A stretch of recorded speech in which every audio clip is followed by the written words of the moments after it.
We're at the Crocodile in downtown Seattle, where a lot of huge bands from this area have played over the years, and of course one of those, Alice in Chains, here celebrating their new album, Rainier Fog, which is out August 24th, by holding a couple of shows here, and they have a pop-up shop that's on in here. We'll show you that in a moment, but first, we have a very important person we need to talk to.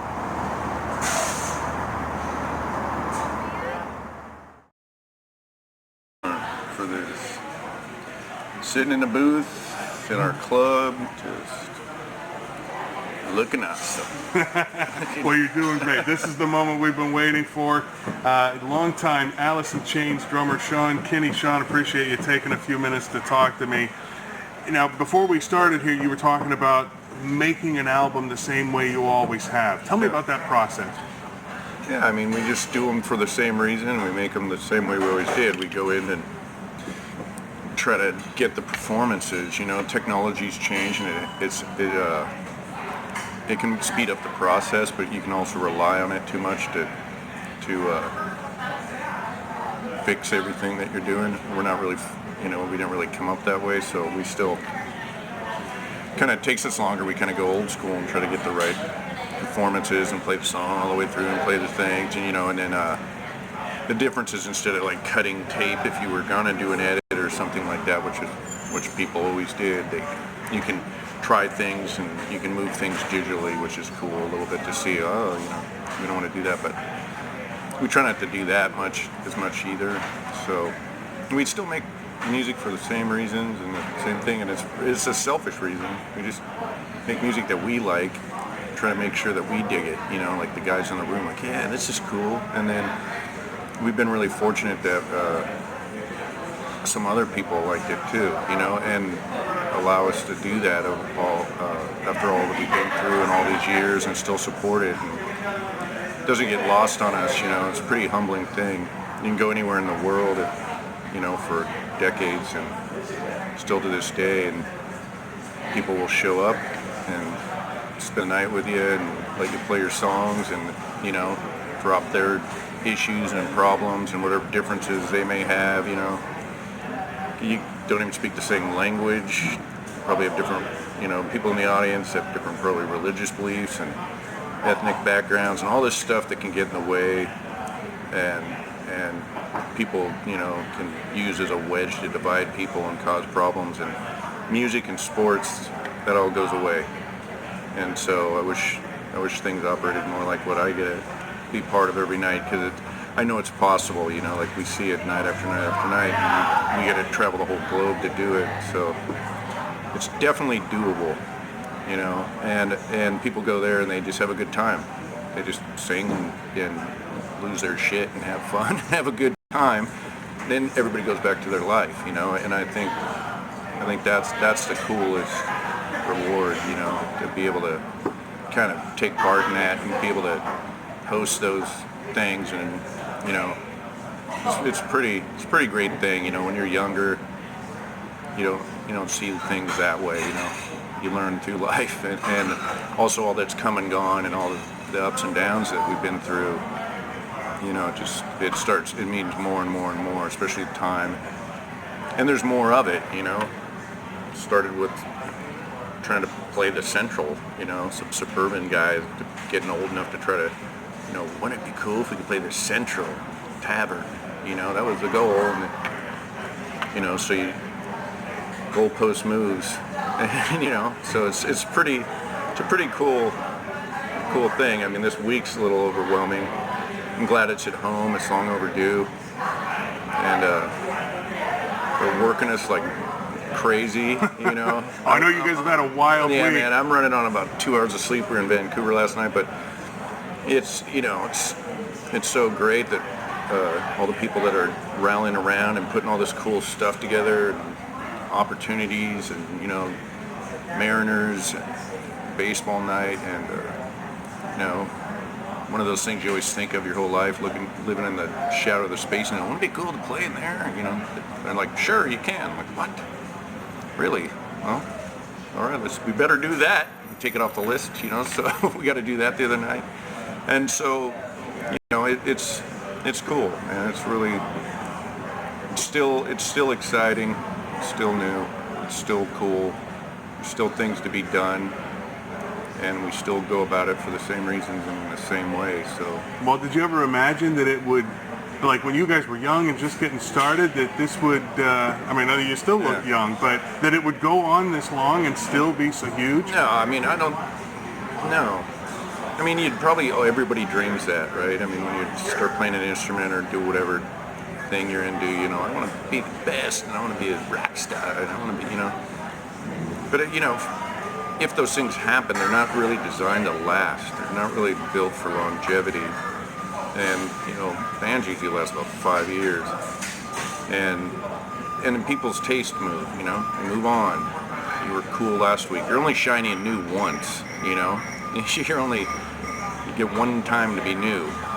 And so it kind of becomes everybody else's, and society and fans, and they decide if you have longevity. They decide those things. And in our case, we didn't work that. I mean, we stopped doing things. We had a couple #1 albums, you know, and we just quit talking to people, and, you know, we had our reasons, which were great reasons for us to try to, you know, survive our lifestyles, but we chose not to do any press, or, you know, we stepped back from everything. It wasn't, you know, as a business sense, probably not a great thing, but obviously we didn't care about that. And without that, without, you know, infrastructure and a record company and people working these things, you know, like they do, there's a machine that turns on, and, like, you know, like this is part of it, right? Press and things. It can fade away. And so what happened for us apparently is radio and people never quit doing that. And then as you age, they're like, you're a classic rock band now. You know, we're on modern rock and classic rock. And the thing that you used to snicker at when you were a kid, like, you find out to be, wow, that's probably one of the coolest honors if you're one of the people that society and people allow you to be wedged in between Boston and Led Zeppelin. And, you know, I don't know if that's a problem. I think it's kind of cool. So all this shit we used to make fun of, you actually, I guess you can become, you know.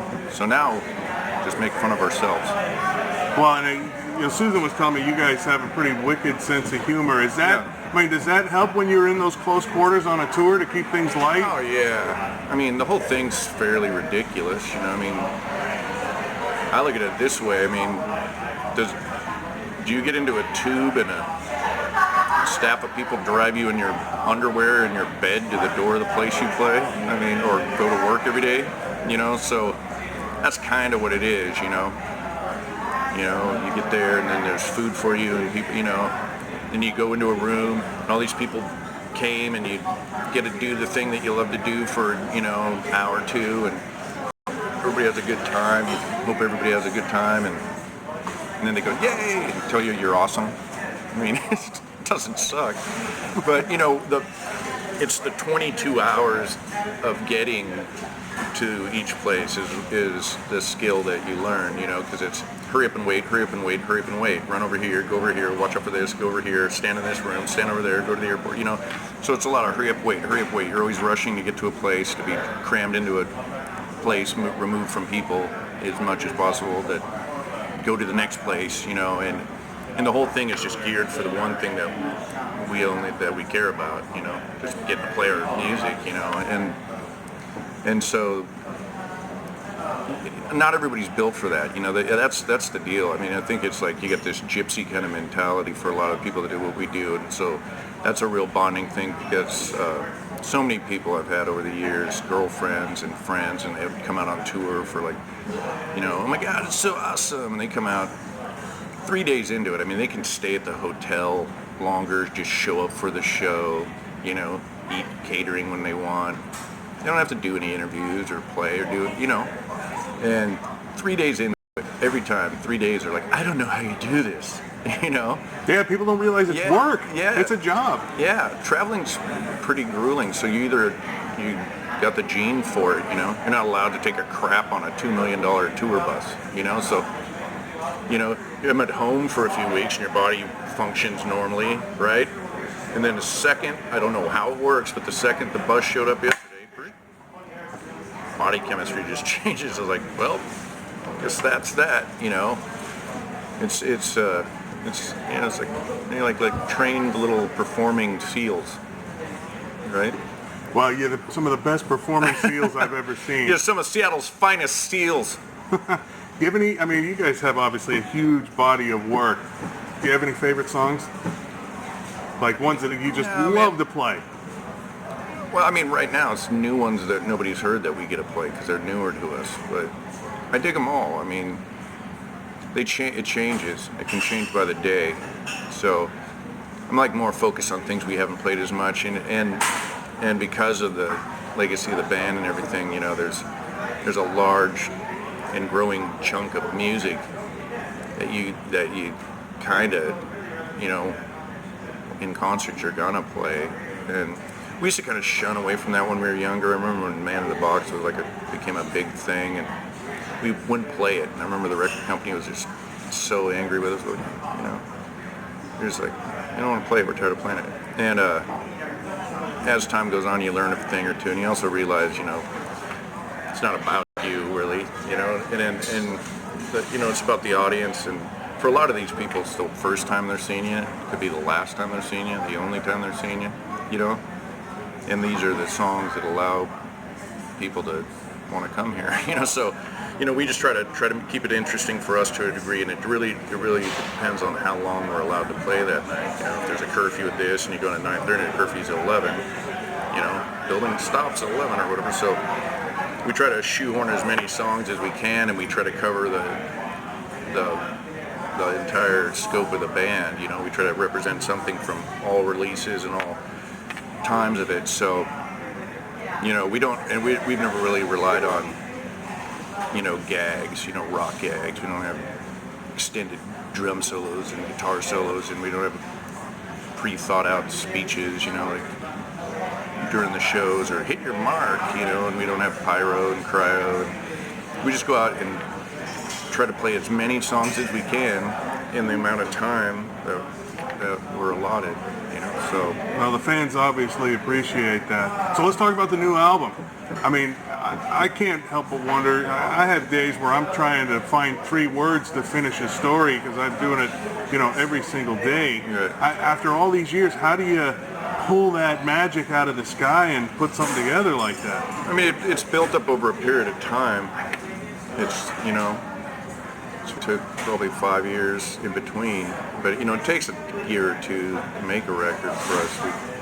You compile ideas that you've been coming up with while you're on tour over here, somebody at their house, this there, Jerry's got this thing he's working on, these songs he's working on, and you kind of pass them around, and then like the ones that people are interested in or you think might have something, then you kind of pursue those, and you kind of put them in organized, you know, A, B, C, and you weed through them, and you try to see what you have, and then what they turn into, you know. You work on them, and some of the ones you thought at get-go were like, wow, this is really the one, you know. At the end of the day, it's become a C song for you, you know. It's still a good song, but this one took a place here, you know. And then it's a long process, you know. We're not in any race, we're not in any hurry.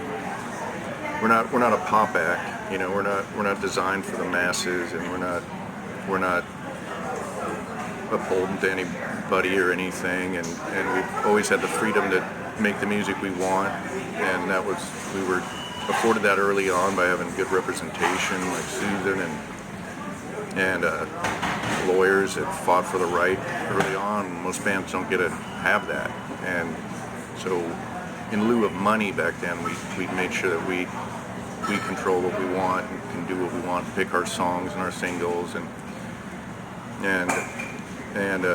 so that's given us the freedom. And because some of our choices early on against, you know, the big company would have a different idea, and some of our dumbass ideas seemed to work at the time, they had to just kind of be like, you know, we pulled off a few early victories that they were saying were probably giant mistakes, and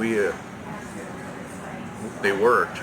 So, you know, we got more and more leeway, and people just left us alone to do it what we do, and that's kind of the whole part of, being creative, because I know a lot of other people that aren't in that situation in the music industry and entertainment, because it's a business at the end of the day, and a lot of people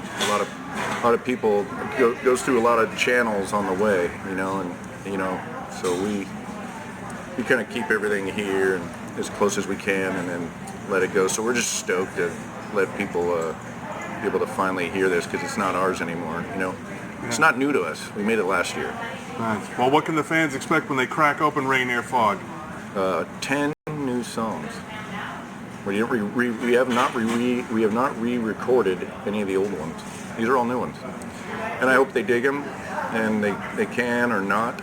But we do. I mean, we make records we like, so we liked it. And I always, every time we, the very first record, when, whatever, how long ago that was, somebody was telling me the other day, been a long time since Facelift. I was like, doing that one, I was like, well, it's probably the only one, you never know. And to be doing it still this day, and for the same reasons, and as friends, and through all we've been through, and it's pretty cool, we get to make the records we like, and you'd hope people like it, but music, everything's subjective, People are, it's got filler on it. People say all sorts of stupid shit, and what you think is filler, track 6 is filler.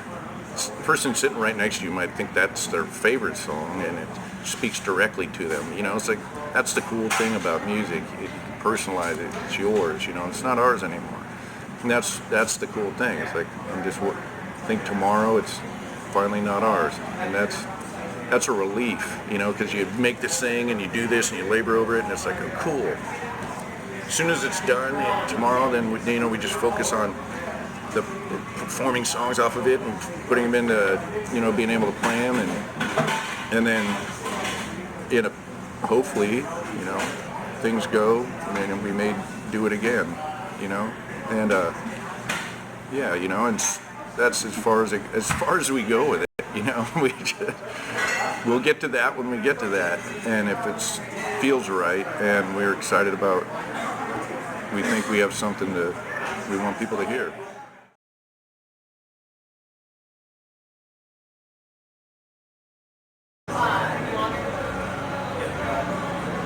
And now we're inside this amazing pop-up in the Crocodile, and we are with one of Alice in Chains' managers, Susan Silver, who's going to walk us through all the stuff we have here. Susan, you ready to start the tour? Ready. Let's start right here. What do we got here?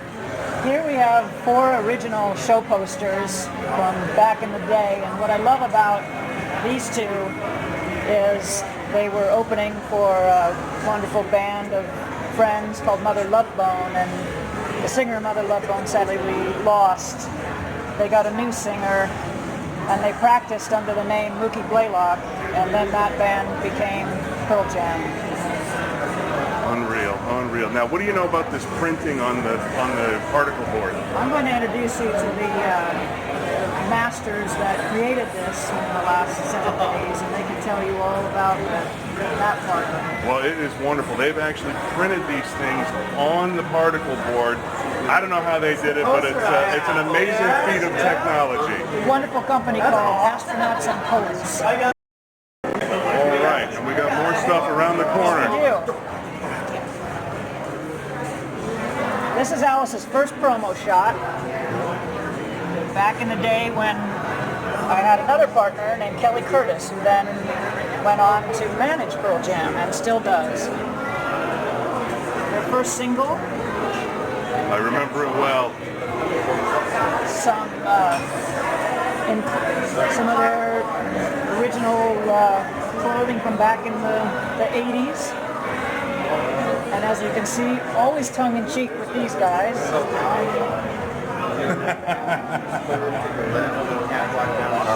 Wonderful. I remember cracking open Facelift for the first time with a bunch of friends, too. Beautiful. When the